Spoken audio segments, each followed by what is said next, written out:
Good morning, everyone, and thanks for tuning in to this week's tip by Building Better Brains. So last time I talked about executive function and how important it is in order for your child to effectively learn and simply cope with everyday life and, of course, regulating their behavior. This week, I want to talk about exactly how movement can help to reorganize your child's brain and develop their executive function so that your child is better able to learn and feel more successful both in and outside of school. So we have all heard about how good movement is for circulation and heart health, but what we don't hear about a whole lot is the significant impact that movement, specific movements, can have on improving your child's ability to stay calm, focused, and optimally learn. And there's a ton of research coming out now on how movement develops and stimulates the brain. So movement definitely increases circulation of blood to the brain, which is essential for concentration and good cognitive health. But it goes further than that. You know how we've heard for decades that you lose brain cells as you grow older and all that other hopeless info that makes us feel like as we age, it's not going to get better, it's all downhill. Well, not necessarily. Actually, not at all. So numerous studies have found that regular movement among the elderly has been found to stimulate the growth of new brain cells in people who are even 93 years old, as well as stimulating the growth of new connections among those neurons or brain cells. And this occurred even among individuals who were in cognitive decline or even had dementia. So what does all this mean about, or what is all this about for your kids? How does this relate to your kids? And that is that movement is not only essential for developing the brain in infancy, but it also is essential to maintain good cognitive and mental health throughout life. So from infancy, different movements target, stimulate, and develop specific areas of the brain. Science has found that learning and movement are in fact both processed in the same area of the brain.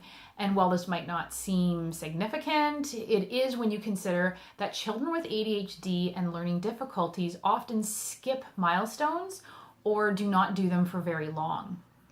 Milestones like rolling, creeping, or developing a well-developed crawl or not crawling at all.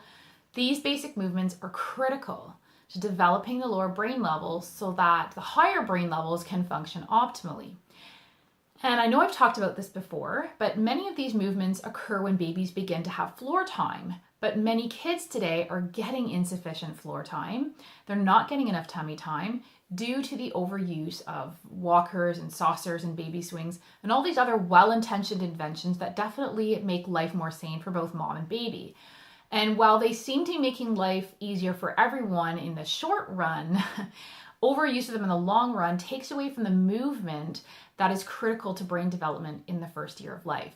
So if you're still not convinced, consider this. Consider that problems with the inner ear has been found to be one of the main factors involved in learning difficulties, as well as ADHD and all kinds of other cognitive difficulties or challenges with children. And interestingly, rolling and crawling have been found to help improve reading and attention, which really should come as no surprise, since the same activities stimulate the inner ear, also known as the vestibular system. So as I said, what research has shown to be a major factor with ADHD and learning difficulties, it's definitely about the inner ear. So how can you know if targeted movements will help your child or if this is even a factor with their difficulties or struggles?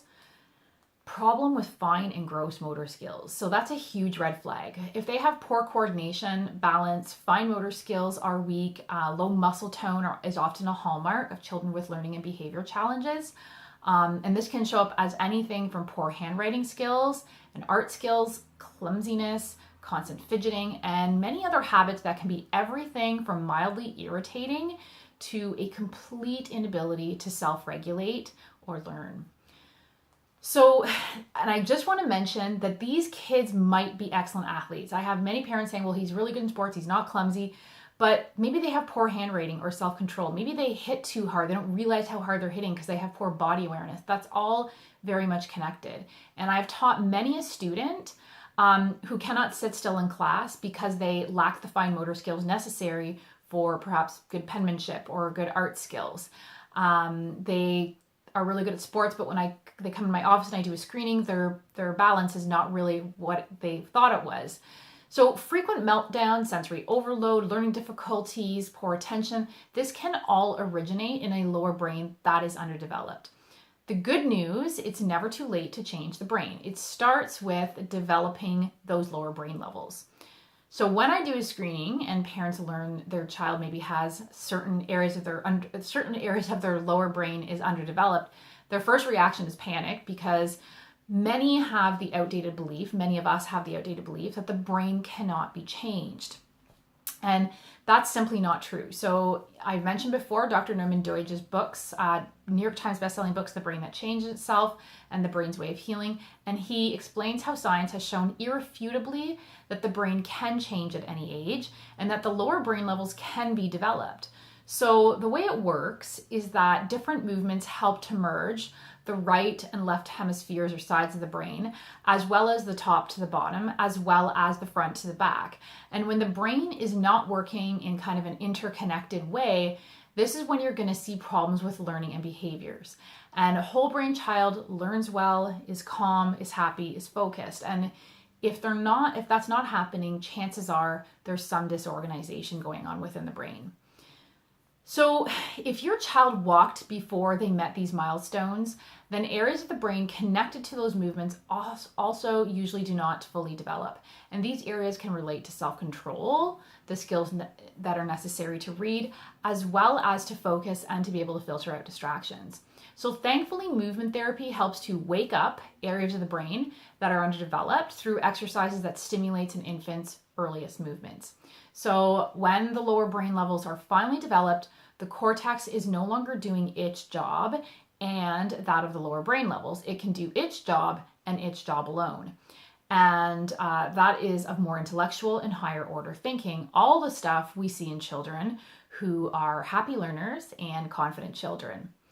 So if you're wondering how you can develop a better brain at home, then be aware, firstly, particularly if you have an infant or a baby, be aware of missed milestones. Learn what those milestones are.